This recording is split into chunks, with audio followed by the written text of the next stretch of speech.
There's a man in the woods. There's a man in the woods. What a spectacle. Before the story started, the school was still respectable. My students used to skip down to the hill, to the honeysuckle, pluck a couple and collect their nectar till they've picked their fill. Except one obnoxious kid, Sid, who just watched them eat the flowers while he seethed and scowled, 'cause he couldn't bear to share his sweet treats throughout our recess hours. I remember Sid saying, "There's a man in the woods." That's how the rumors began. Of course, Sid had spotted him first. The poor kids, he got them immersed in his spiel about a serial killer, whose gun barrel glint hid said peril. A visit to the nurse, or worse, or a hearse waiting beyond the dale. The children saw him everywhere. "Look, over there, that man had Batman ears, we swear, and crazy yellow eyes. We saw something rusty. His shotgun? It must be. I saw a lady's severed thigh." Trust me, every word I heard was absurd. Yet each day Sid would stray down way past the playground. Who else was brave enough to save us from the killer's next plot?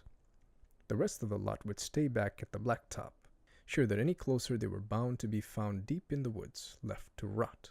I pleaded for the kids to think and learn to be mature, but after a few more rumors doomed my attempts to prove the school was secure. Their fear was undeterred, and then the buses drove them all home. The parents finally heard. Everything just blew up. I received a wall of emails and calls, full of shrieks, wails, and all, from terrified families who had heard word of the murderer and didn't like my lack of action at all. What was I supposed to do? Comb the whole forest? Yeah, right. Would you? That means I didn't care?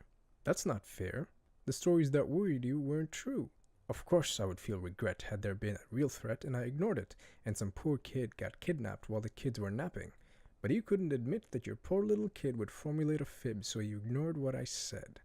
Your little angel could never cook up such incredible creations. An overactive imagination, maybe, but my kid could never lie. How dare I accuse a child of being dishonest? Just monstrous.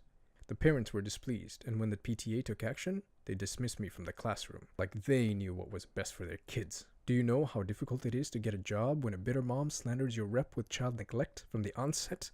Now who's control of your classes? Single file lines, little vine swine, a killer by the pint. Really? Are you blind? Will you find your spines? Sid.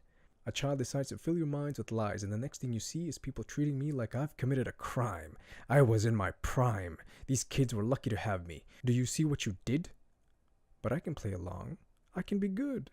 Do you hear that, Sid? There's a man in the woods.